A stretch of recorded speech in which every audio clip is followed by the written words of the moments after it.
Hey, everybody, come on in and grab a seat. You know you need a beverage. You'll need it.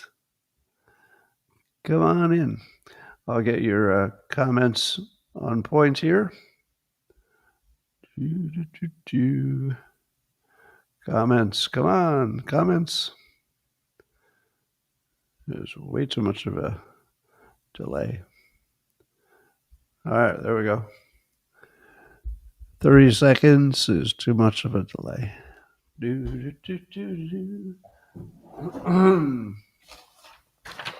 Are you ready? Are you ready for this?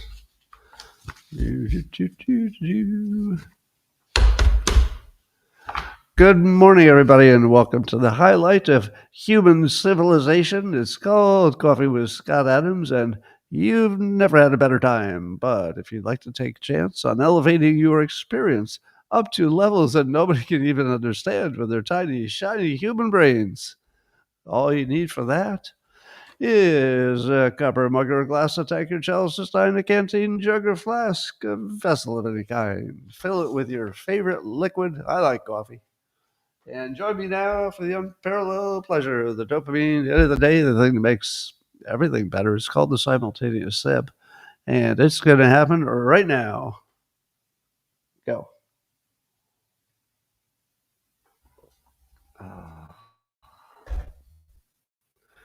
Oh, so good. Well, there's a lot happening. You want to hear about it? Number one, Elon Musk posted on X that he believes that Grok AI will be reaching AGI soon. I don't know what soon means, but apparently the latest version of Grok is so far beyond the other AIs that the unimaginable might be within reach. Now, remember, I've been a skeptic about this thing called AGI, and I don't believe that the technology that we're using for AI collectively, I don't believe it's going to get us to artificial general intelligence because it doesn't seem logical that it could. That's a longer discussion. But if Elon Musk says it's close, who am I to disagree with the person who knows 1,000 times more than I do about this domain? So we'll see. So my challenge still is if it's AGI, it should be perfectly suited for putting in a robot. So if you don't hear that they have an AI that can put it in a robot, it's probably not there yet, not AGI. But even Elon said he never thought that before. He never thought that we might be close to AGI. So he might have been thinking along the lines I'm thinking, which is maybe you can't get there from here. Don't know. Anyway, there's what if there's a scientific? What is that? Something non-standard and not good is happening right out my window. All right. Well, if it makes another noise, I might have to look. But the UGA, whoever they are, University of Georgia, they did a study and they found that buying flowers is associated with better mental health. Now, I don't think that they concluded that it's causation because they never do. Let me ask you this. If you were to compare the people who have bought flowers in the last year, and then you compare them to the people who bought no flowers in the past year, what can you say about the person who bought the flowers that probably is true? Number one, they're probably in a relationship. That's why you bought the flowers. So that would be better than not being in a relationship, probably. Number two, the people who bought flowers had enough money to pay their bills and still some left over for the most ridiculous purchase you could ever make, flowers. So if you had extra money and you were probably in a relationship, how hard would it be to predict that that group would have less mental problems? I feel like they just had to ask me about this one. I'm pretty sure I would have the right answer. Well, there's some TikTok news that is so fog of war, I almost wasn't going to talk about it because I don't think anything's happening. I believe Trump announced that they had, something like a verbal agreement or something for TikTok, meaning that some U.S. billionaire would buy it and take it away from China. But the things I'm hearing, and I would say you should believe none of these things yet. So one of the things we're hearing is that Andreessen Horowitz, that would be Mark Andreessen and Ben Horowitz, they own a venture capital firm, so they have a lot of resources. And it was rumored that they would be the ones who would take at least partial ownership of TikTok, so that Americans would own maybe a controlling interest. But I also heard, and again, remember this is fog of war, so I don't know that you can believe any of the TikTok reporting, but there was also a report that the way the agreement was reached is that China would still control the algorithm. Do you believe that? Would we agree to use TikTok and let China completely control the algorithm of who sees what and how much? Wouldn't that be the opposite of the whole point of it all? So that's why I don't necessarily believe that is true. So, but it's possible because here I'm using my knowledge of Mark Andreessen. There's zero chance that he would be involved in a deal that would be that stupid. So either that's not the deal, or he's found some way with his partners to work around that in a way that he would be happy. I don't know what that would be. So I would say don't believe anything about TikTok yet. Speaking of Elon Musk, he also noted on X that he was boosting somebody else's post who said that the left, the political left, has no debate person like Charlie Kirk. So there's nobody on the left doing what Charlie did, which is go to lots of places and say, all right, ask me anything, debate me. I'll do it right in public. But I'm not sure that's a criticism of the left. That's more of a compliment to Charlie, because it's not like there were no other Republicans doing it, were there? So I would say he was kind of a one-off. I wouldn't go team play on this one. We'll watch. Do you think that the political right will find a way to replace that function? Maybe, but I don't think it'll be as good. So we'll see. Maybe a few people will try it just to see how it goes. Well, would you like a little more Schadenfreude? That feeling you get when bad things happen to people you want them to happen to? All right. I got one. According to Newsmax, a drag queen teacher. Now, I assume that means that the person is both a teacher and sometimes a drag queen. I don't believe that it's a drag queen teacher, even though that's what it says. Ended up resigning because of some Charlie Kirk comments. So a Valley View school district teacher in Idaho. And what did that teacher say? Posted about Charlie Kirk, said, quote, another Nazi dead. Rot in piss, Charlie Kirk. Yeah, that should probably cost you your job. The hate speech stuff, I think people are all wound up and confused and pretzel logic and all that stuff. But there's no such thing as free speech that embarrasses your employer, and the employer can't do anything about it. The employer can fire you. That's not a violation of free speech. That's a consequence. So, how many of you saw my appearance on Tucker's live show last night? So, Megyn Kelly and Cenk Uygur was on, and a religious person I'm not familiar with. So let me tell you the first thing that shocked me. Tucker did not remember that he had interviewed me once. Now it was, it was a digital interview, so it was over video, and he's done 10 million interviews, so there's no reason he would have remembered it. But would you like to hear what I said on that show that people responded to? Say yes. Anyway, here are some of the points I made. So you all know what TDS is, Trump derangement syndrome. But typically, the best way to use that word is referring to one person. Oh, that person has TDS. Now, obviously, more than one person can have TDS at the same time. But if you get enough of them, I call that a mass hysteria. So individually, it looks like they have TDS, and that's probably a fair characterization.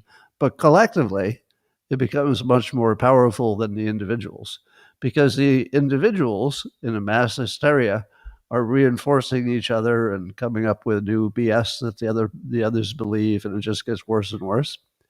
So I was pointing out that when I first started talking about politics in the early, 2016-ish, 2015, that it was always true that Republicans had been accused of being Hitler. So both of the Bushes, President Bushes, Reagan was called Hitler. However, it was very different back then, I believe, because I don't think that anybody meant that seriously or literally. I believe that everybody on both sides understood it as political exaggeration. Would you agree with that? That it was never a good idea to call somebody Hitler, but nobody really took it to mean you should murder this person because they're like Hitler. We took it as, we want to vote for the other guy. That's all. So the thing that changed is that the media went from reporting the news to full-time propaganda 24 hours a day. So that every time you turned on CNN or MSNBC, you saw one of their people, well-dressed, a professional, somebody that normally you'd be able to trust, telling you that Trump was literally Hitler and literally a Nazi and all this other stuff. Now, the difference between some protesters calling somebody Hitler, which nobody takes seriously, versus the well-dressed people in the media saying it not just a few times, but over and over again. All you need for brainwashing is credible people, the well-dressed people on TV, and repetition. There's nothing else you need. That is 100% of brainwashing. Repetition and coming from people that you would mistake for credible because they look like they should be. So we now have a mass hysteria, which I think we all observe. And I also pointed out that although I believe the violence comes from both directions, I don't think arguing about that doesn't make any sense. But there is something that's unique about the Democrat side, that they've created what I call a machine. The 24-hour news that's connected to the Democrats. They act as one machine with one set of messaging. The machine largely guarantees violence. That's different. On the Republican side, I don't think anybody's doing anything that you could say guarantees violence. I mean, I haven't seen an example of it. But if you just keep hitting that Hitler button over and over and over again, and you treat it like it's a literal, there's 100% chance, 100% that there will be violence. Maybe not right away, but if you keep doing it, in this case, 8 years or so, 10 years. Wait, what did The Rock say?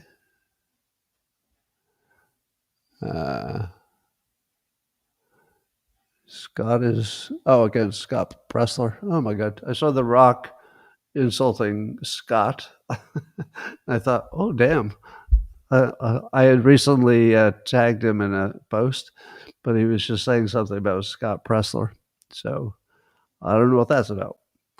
Anyway, so what else I said? So the Democrats have a machine that guarantees violence over time. I don't think conservatives have that. In other news, Dick Durbin, Republican, he said this notion we're going to characterize MAGA as Nazis, for example, on the other side, that the Republicans would characterize the Democrats as a party of murder or evil. I think the only one who said that was Elon Musk, right? The party of murder or evil. Now, do you believe those are equivalents? One side is calling the other Nazis, but the real kind, not just the exaggeration kind, the real kind. And the other side is saying that the Democrats are the party of murder and evil. Which one of those two presentations and communication strategies would guarantee violence, and which one probably wouldn't? Well, I don't know anybody who would be motivated to kill somebody because anybody characterized their party as the party of murder and evil. Because you obviously understand that to be political exaggeration, right? It's not like every Democrat is evil murderer. Not everyone. Just kidding. The Nazi thing is incitement. Now, somebody tried to get technical with me and said, Scott, it's technically not incitement unless it's inciting somebody to do something right away.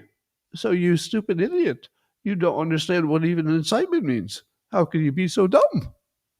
To which I say, in the legal sense, inciting violence usually means immediately. Like right now, I'm inciting you to cross the street and do something violent. I get that. I understand that. I'm using the word like a word is used. If you're inciting somebody over 8 years, but the cumulative effect is a 100% chance you've incited violence, you're inciting violence. I don't want to listen to, well, but technically, that's not what the law says. Okay, maybe you wouldn't get arrested. I'm not even arguing that. I'm just saying that's what's happening. All right. Trump did a Truth Social saying he'd been threatening this, but it looks like he's really going to do it. He's going to do an executive orders banning mail-in ballots and voting machines. And as his justification, besides the fact that he thinks they're easy to game, he says the reason that he can do an executive order and make the states change how they're doing it when the states are in charge of how they do the elections. Apparently, there's something is it the Constitution or is it the law? But whatever it is, the current situation is that the states are called agents for the federal government when it comes to the election. So I believe he's going to do the technique that I suggested, not because I suggested it, but it was more like the obvious place to go. So the states can, in fact, do the election any way they want because they have that right. But they're also agents for the federal government who needs to take all the numbers and count them up. And I suggested that the federal government could say, we won't accept your votes, California, because you did not follow the executive order. We told you what would be acceptable, and you used your state's rights to do something else. So that's fine that you counted up all the votes the way you wanted to, but we're not going to accept them, and they won't be part of the total. I feel like that would pass the Supreme Court. Now, keep in mind, I don't know anything about the laws, the Supreme Court, or the Constitution, but I do have a podcast, and I did drink coffee. So I feel like if you have a podcast and you had some coffee, that qualifies you to talk about the Constitution. Anyway, it's worth a shot. You remember Fani Willis, the prosecutor who was prosecutor or state attorney general? Prosecutor, I think. The prosecutor who was going after Trump, and she had that boyfriend and whatnot. So she had been taken off the case so that she can be the one to follow up on that. But she took it to the Georgia Supreme Court to get her back on the case so she could go chasing after Trump again. And the Georgia Supreme Court said, nope, you are done. There's nowhere else to appeal, and you're off the case. So according to Jeff Clark, who seems more than a little bit happy about it, and he should be, that bit of lawfare will be pushed back. All right. I don't know, maybe it happened already. You can tell me. But these smart people think the Fed is going to lower interest rates today, 1/4 point. Oh, big deal, 1/4 point. The stock market is totally unimpressed and looks like it's going sideways or down a little bit. So that's happening. Meanwhile, let's talk about Tyler Robinson and the whole Charlie Kirk situation. I'll give you some updates. So apparently the father, who, as far as we know, has acted more honorable in this situation than anybody has a right to expect.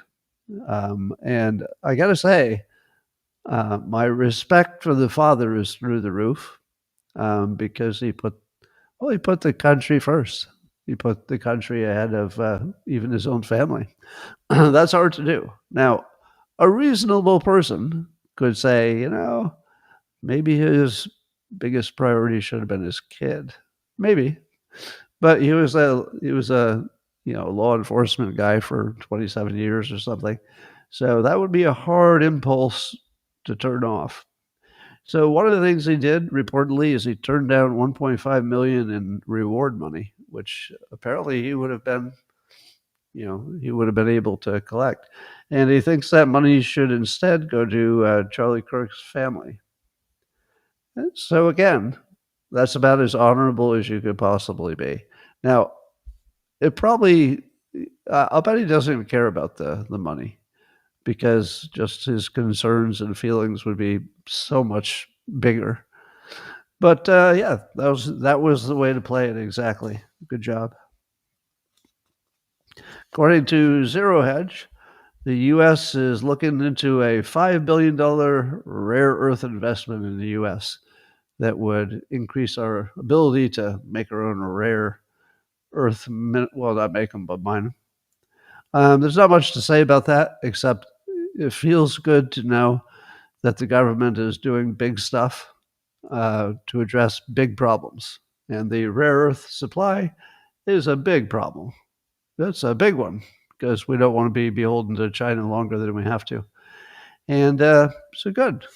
That feels like the right direction.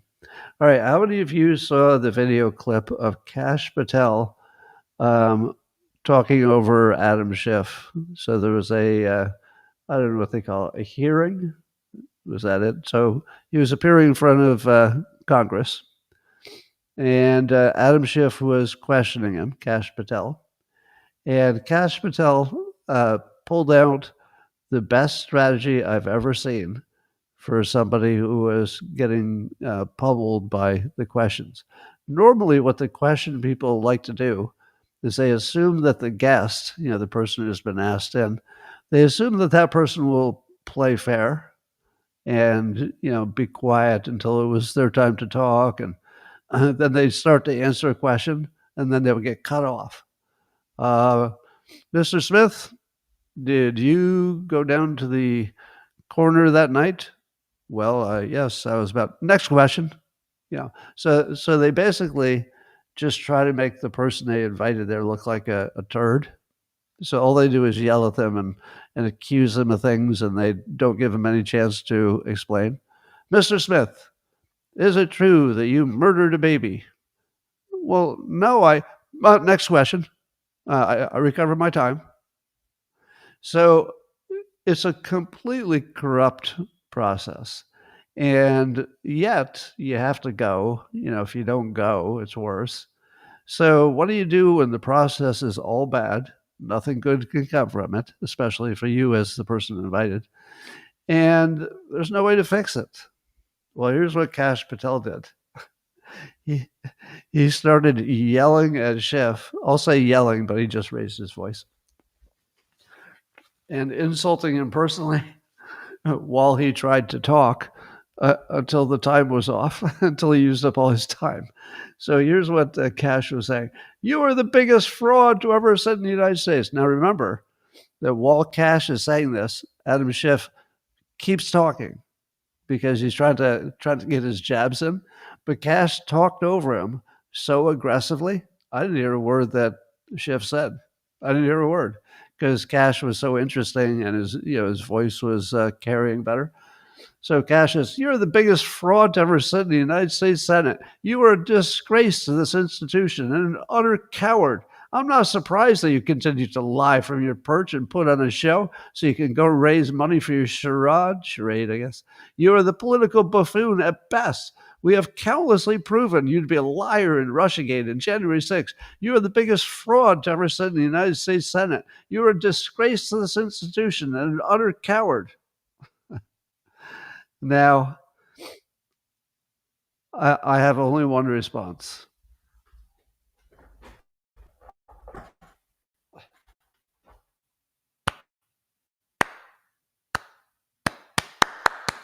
Slow clap. Standing ovation. I would go so far as to say the Republicans should adopt that. And when they get the people that are just purely illegitimate, Schiff is not trying to get answers. we all know that, right? He's just trying to make a point. He's wasting the head of the FBI's time. He's wasting the government's time. He's wasting the TV news time. He's wasting the Congress's time. And none of it's good. So yes, Kash, if they invite you back, do it again.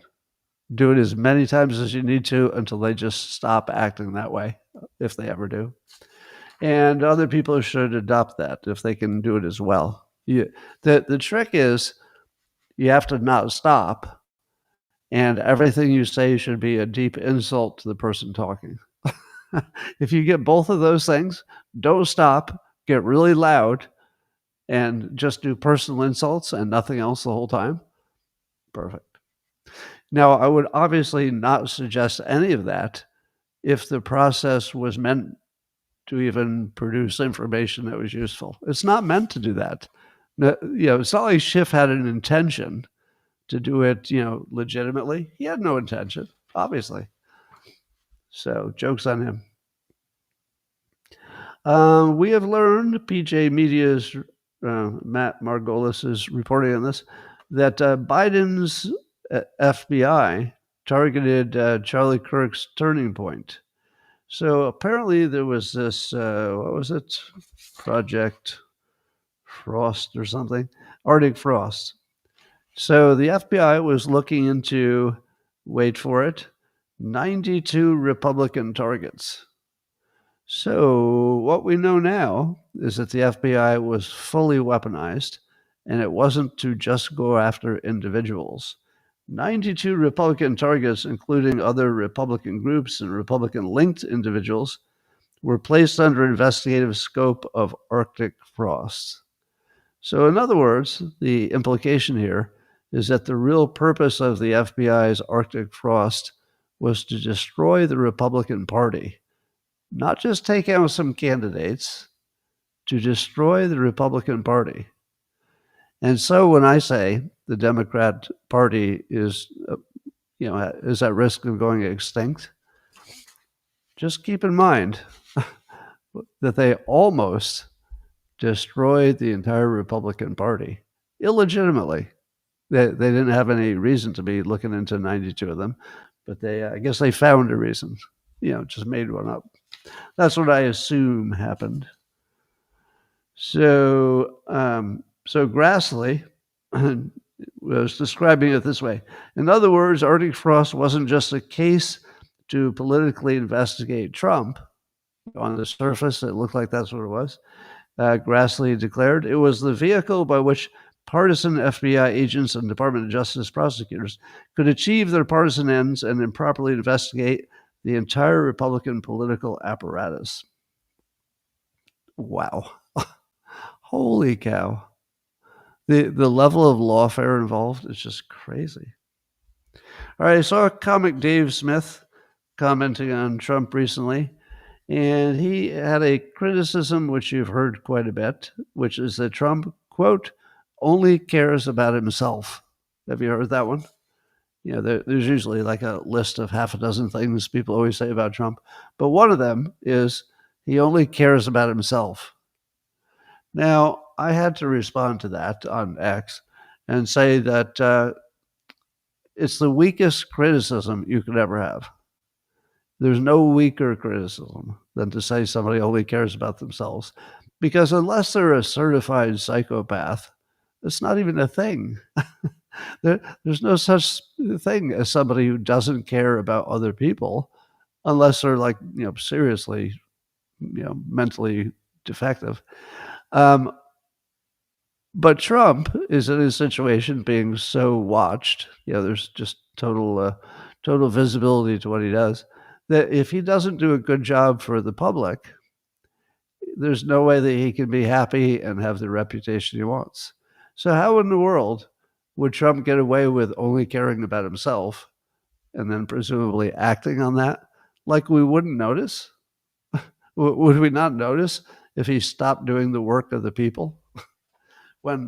When Trump signs the executive order to change voting, get rid of the voting machines he wants and mail-in ballots, is that because Trump is going to run for office again?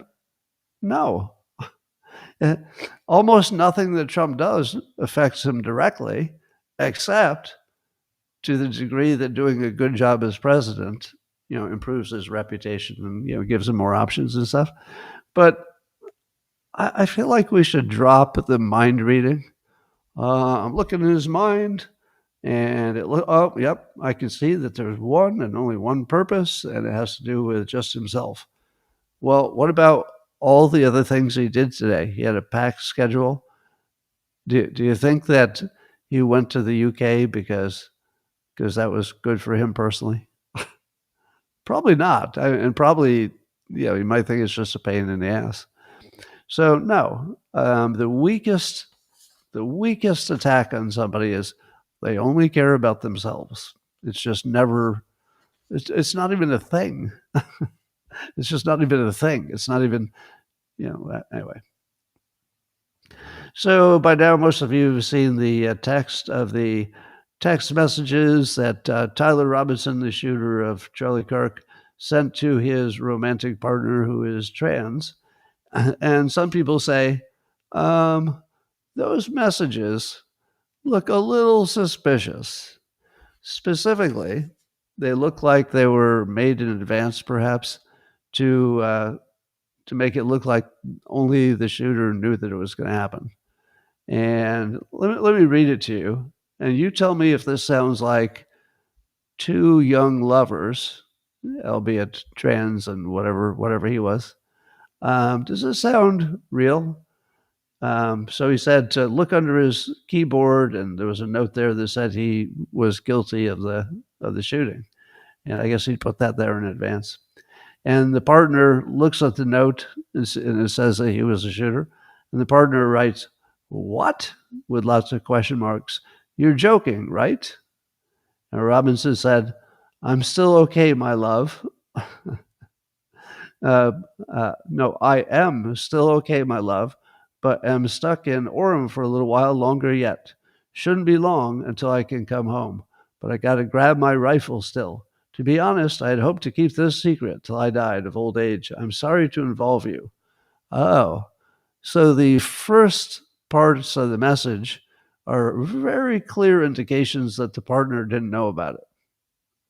Does that sound a little sus to you? Do you believe there's any chance that the partner didn't know about it?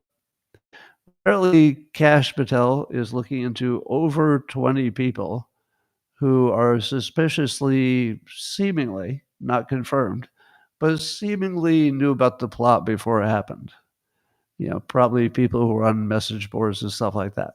Now, the things they said were things like, "Oh, something big's happened September 10th," that sort of thing, in regards to Charlie Kirk. They would use his name and then say, "Oh, something big's happened." So, if it's true that over 20 people who were not his lover knew about it, do you really think that the lover didn't know about it? I don't know. Here's another. Here's another tell. He said, "I am still okay, my love." Don't teenagers say "I'm"? I apostrophe M. How many people would write, "I am still okay, my love"?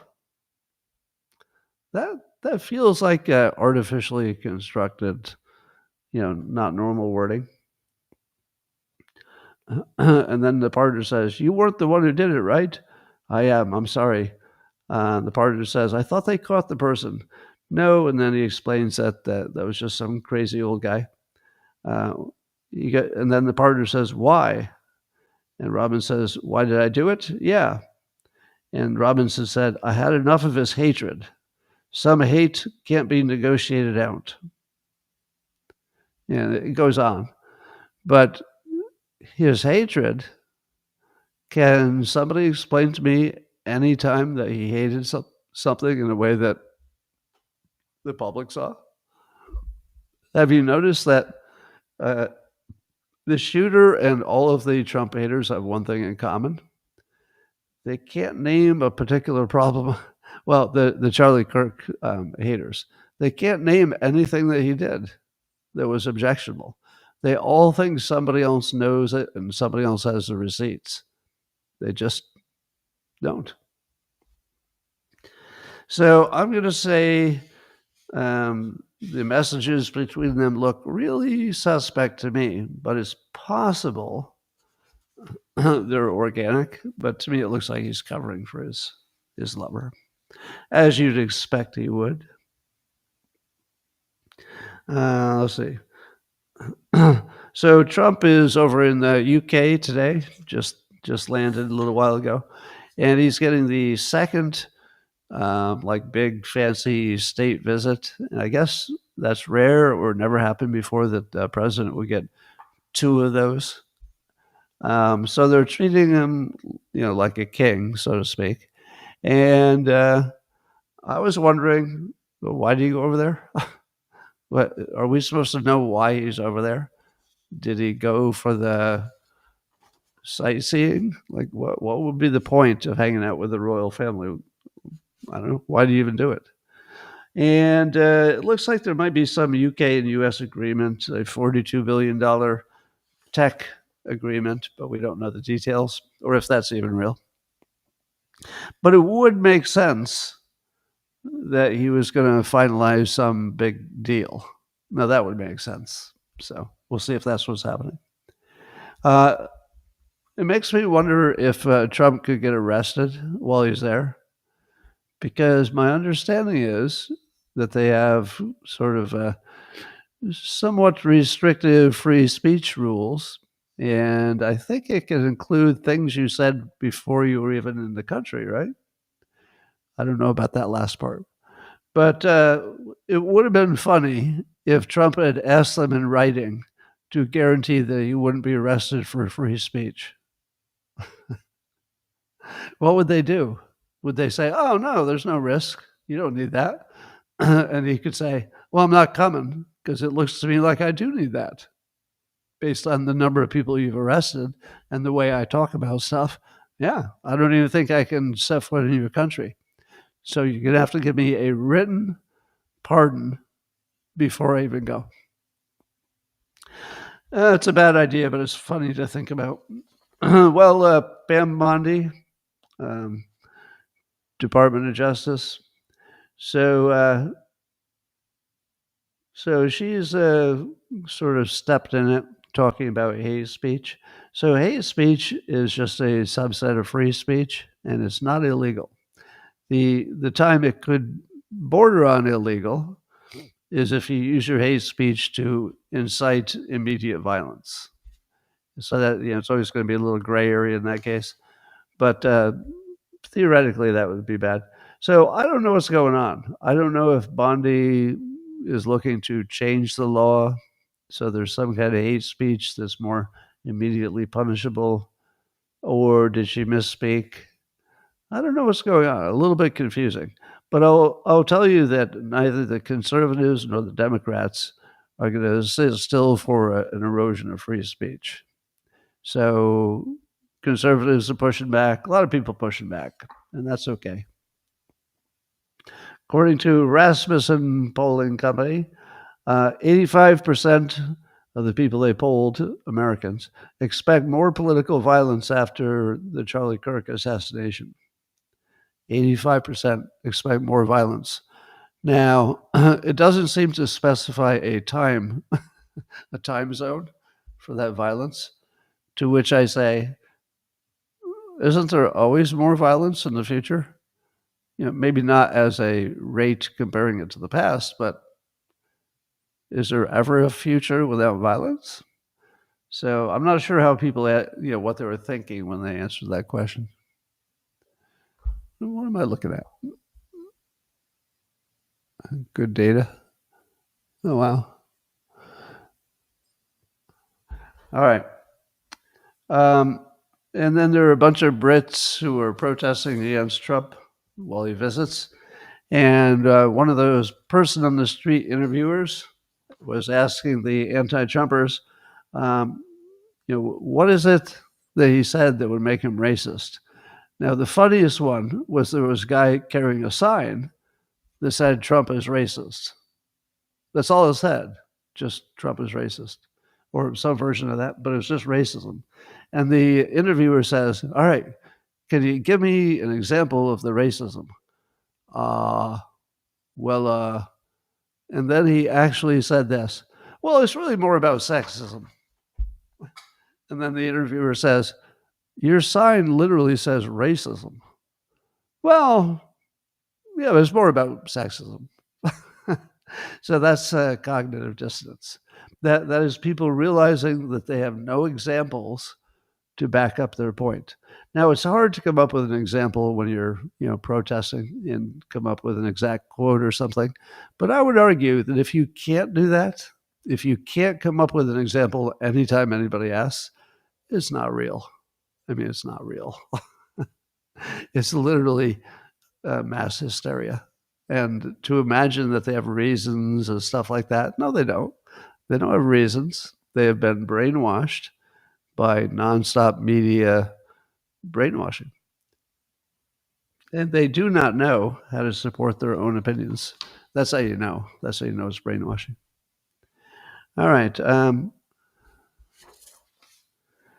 So apparently the U.S. sank 3 Venezuelan drug boats. I guess 2 were reported and had video, but Trump says there was a third one. So maybe there was a third one. No, I don't know. But 3 down. Somebody said that if you keep taking out the boats, there's going to be a point where let's say the harbor or wherever they're storing them is going to have an extra large amount of fentanyl because they can't ship it. So they might just hold it in a holding place until they think that it's safer to ship it. Which would mean if you knew where that holding place was and you dropped a bomb on it, you might get 70% of the fentanyl because it's all just concentrated. I saw somebody suggest that. I don't know if that's a workable thing or not. Well, 2 UK regions are going to try chemical castration for sex offenders, according to the Express. So that would be drugs that remove your sex drive. Now, you might say to yourself, that is so terrible that it would be cruel and unusual punishment. However, I happen to be chemically castrated right now. Most of you know that because I'm treating a prostate cancer that metastasized. Now, the good news is that the testosterone blockers that I'm taking really work well. So I've reversed all my symptoms and PSA dropped like a rock. And at the moment, I'm feeling pretty good. So it works.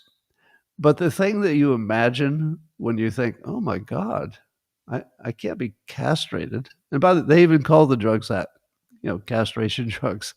um, because you think it would be so terrible. Well, it would be terrible if you had not started a family and you wanted to, or you wanted a girlfriend and you didn't have one, or you had one. It would be bad for a lot of reasons. But if you were a sex offender, there would be part of you that would say, God, what can I do to never have this problem again?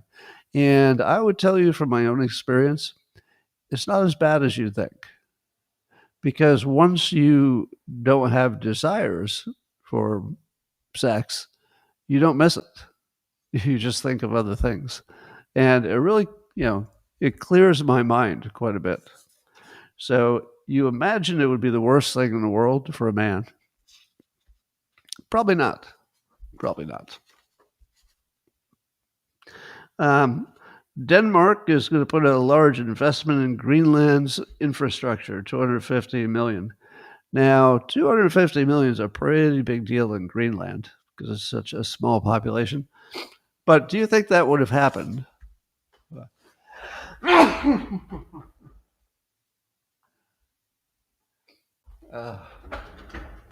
Excuse me.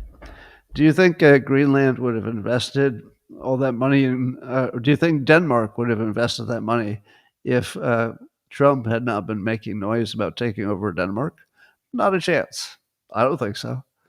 So I think that Trump gets a win on that.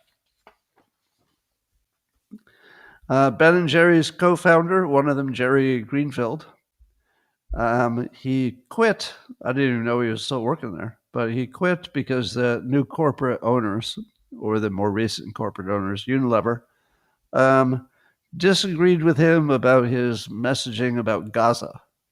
So even the Ben and Jerry guy got sort of semi-self-canceled. He wanted his freedom back, and he didn't want to be limited to say what he wanted to say about Gaza. So that happened. Here's a cool new technology that Japan's working on: osmotic power plants. Once you think you've heard every way to generate electricity, here's one. Apparently, this has been known for a long time. It's just hard to make it practical, but they seem to be getting close. Apparently, if you mix fresh water and salt water on opposite sides of some kind of barrier, that something happens that as the waters try to, I don't know, equalize or something, and it can turn a turbine and create electricity. So, but it gets cooler than that. If you had a salt desalination plant, so if you had a desalination plant that was taking the salt out of the seawater, you would end up with a tremendous amount of salt brine, which you wouldn't know what to do with it. But apparently, you can use the salt brine to really goose how much energy you get when you've got clean water on one side and salt brine on the other. So it might be that desalination plants might create their own energy. How cool is that? That you wouldn't need any extra energy. Because the big problem with desalination is that it takes too much energy, so it's not economical. But what if the salt is the very thing that's powering it? Boom. Maybe. Well, you remember Putin critic Navalny, who dropped dead in jail? And Putin said, yeah, he fell sick. He just sort of fell over that day. Well, somehow some samples of his body were smuggled out and tested to see if it had any poison in it. And surprise, it was full of poison. So yeah, he just got poisoned and killed in jail. It was exactly what it looked like.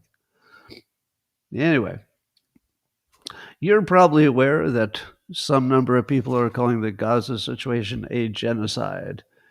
I don't believe I've ever used that word for Gaza, have I? If I did, it was in a very limited sense or talking about it or something. But let me give you my full opinion so you don't have to wonder.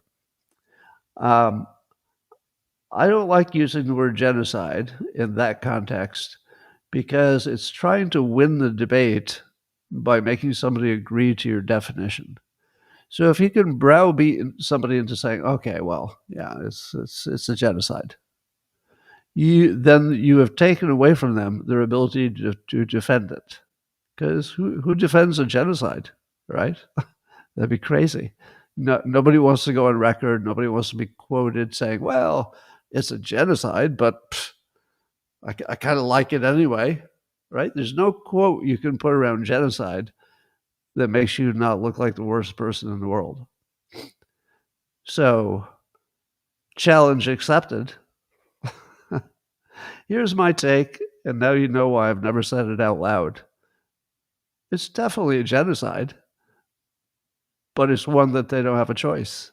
Because if they don't do a genocide, in this case, it doesn't mean killing every person. It means putting pressure on the population, hard pressure, to get them to move. That's clearly what's happening. They're clearly pressuring people to get them to leave. So I believe that would hit the technical definition of a genocide. But what is unique about this situation, that unlike Germany being in a war, or unlike Japan being in a war, or unlike Vietnam being in a war, almost any other situation, if you stopped fighting, you might have a good chance for a real lasting peace. But there's no chance of that in Gaza.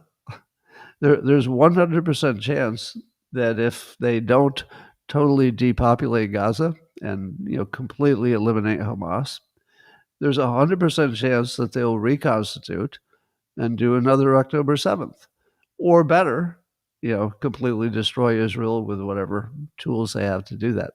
So if you're Israel and you know that your only chance, if you can speak honestly, your only chance for the long run to have any kind of a stable situation is to do something that other people will call a genocide, but I'm going to call it a genocide with an asterisk, meaning that there's not another choice. Meaning that if it were us, you would probably be promoting the genocide, because the alternative is a genocide against your side. It's either genocide or genocide. So that's the way I say it. If the Hamas leaders reconstitute and got enough power, you don't think they would genocide Israel? Of course they would. It's their entire mission in life. So I'm going to try to avoid the word, because I think it ruins the conversation. The real conversation is what would happen if you didn't do what you're doing for Israel.